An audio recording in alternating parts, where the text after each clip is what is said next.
Hello friend, welcome to my YouTube channel Ravish ji Adda. आइए जानते हैं कि क्या होता है राष्ट्रपति। राष्ट्रपति कौन होता है, वर्तमान में राष्ट्रपति कौन है, या कितने नंबर पर राष्ट्रपति है। साथ ही यह भी जानते हैं कि राष्ट्रपति देश के प्रथम नागरिक भी होते हैं। यह भी जानेंगे कि राष्ट्रपति को क्या क्या सुविधाएँ मिलती है। जी हाँ, मैं हूँ रवीश कुमार। आइए हम लोग शुरुआत करते हैं कि राष्ट्रपति के बारे में। तो राष्ट्रपति जो होता है कि यह अनुच्छेद जो है कि इनका वर्णन जो है कि अनुच्छेद 53 में किया गया है। अनुच्छेद कहाँ किया गया है? 53 में किया गया है। आपको साथ में याद यह भी रखना होगा कि इनका भाग 5 में, ये भी एग्जाम में अगर पूछे तो भाग कहाँ पे? 5 में। अब आइए नीचे हम लोग चलते हैं कि इनकी योग्यता, उम्मीदवार होने और शपथ, वेतन, कार्यकाल इनका कैसे कैसे होता है वो भी जानते हैं हम लोग। तो आइए यहाँ पे योग्यता के बारे में जो है कि अनुच्छेद 58 में कहा गया है। अब उम्मीदवार होने के लिए अब नीचे हम लोग पढ़ेंगे, इसका 50 प्रस्तावक 50 अनुमोदक होता है। अब लेकिन आगे हम लोग चलेंगे शपथ। यह शपथ जो है, शपथ का किस अनुच्छेद में वर्णन किया गया है? तो अनुच्छेद जो है कि यहाँ पे 60 में इनका वर्णन किया गया है। आगे हम लोग चलते हैं कि वेतन जो वर्तमान में वेतन है आपको तुरंत बताएंगे हम लोग। अब कार्यकाल जो है, कार्यकाल किस अनुच्छेद में इनका वर्णन किया गया है? तो अनुच्छेद आपका हो जाएगा 56 हो जाएगा। तो यहाँ कहा जाता है कि अगर राष्ट्रपति जो है किसी कारणवश या 5 वर्ष से पहले भी रिक्त हो सकता है। आइए अब ऊपर का तो हो गया, नीचे हम लोग जब आते हैं तो योग्यता के नीचे जब आएंगे तो यहाँ पे देखेंगे भारत का नागरिक होना चाहिए। क्या होना चाहिए? भारत का नागरिक होना चाहिए। और क्या कहता है? तो भारत का तो नागरिक होना चाहिए, 35 वर्ष की आयु होनी चाहिए। तो एग्जाम में यही पूछा जाता है कि 35 वर्ष का आयु होना चाहिए, और लोकसभा के सदस्य होने का योग्यता होना चाहिए। और यह भी कहा जाता है कि पागल और दिवालियापन नहीं होना चाहिए, और किसी लाभ के पद पर नहीं होना चाहिए, तभी वह राष्ट्रपति के लायक होता है। आगे हम लोग बढ़ेंगे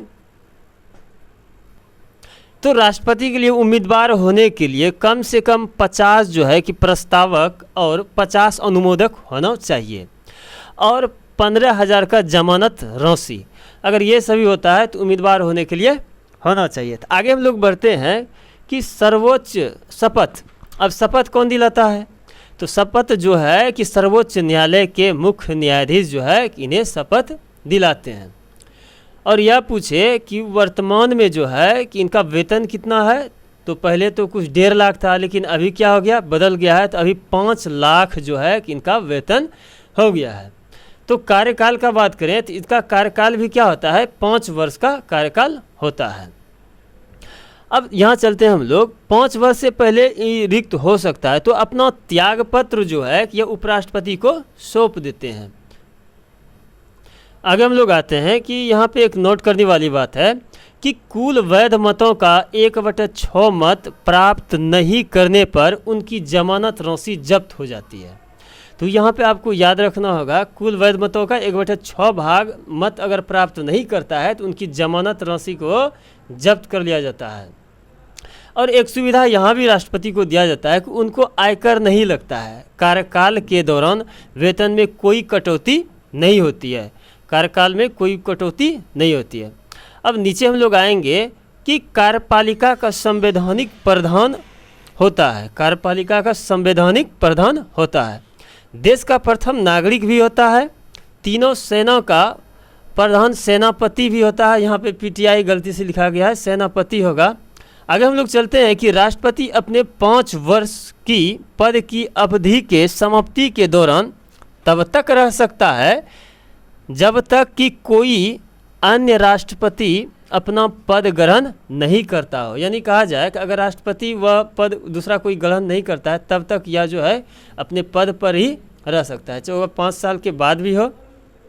तो इस प्रकार क्या होता है कि राष्ट्रपति के बारे में हम लोग बता दिए कि यह जो है कितने नंबर पर है, या 14वें नंबर पर है, देश का प्रथम नागरिक होता है। दोस्तों, अगर यह वीडियो आपको अच्छी लगे तो इस फॉर्मूला या डायग्राम को अगर एक बार याद कर लेते हैं तो बहुत आसान हो जाता है, और परीक्षा में आप आसानी से टिक मार सकते हैं। तो इसी के साथ अगर मेरे चैनल पर नया है तो चैनल को सब्सक्राइब करें। जय हिंद, जय भारत।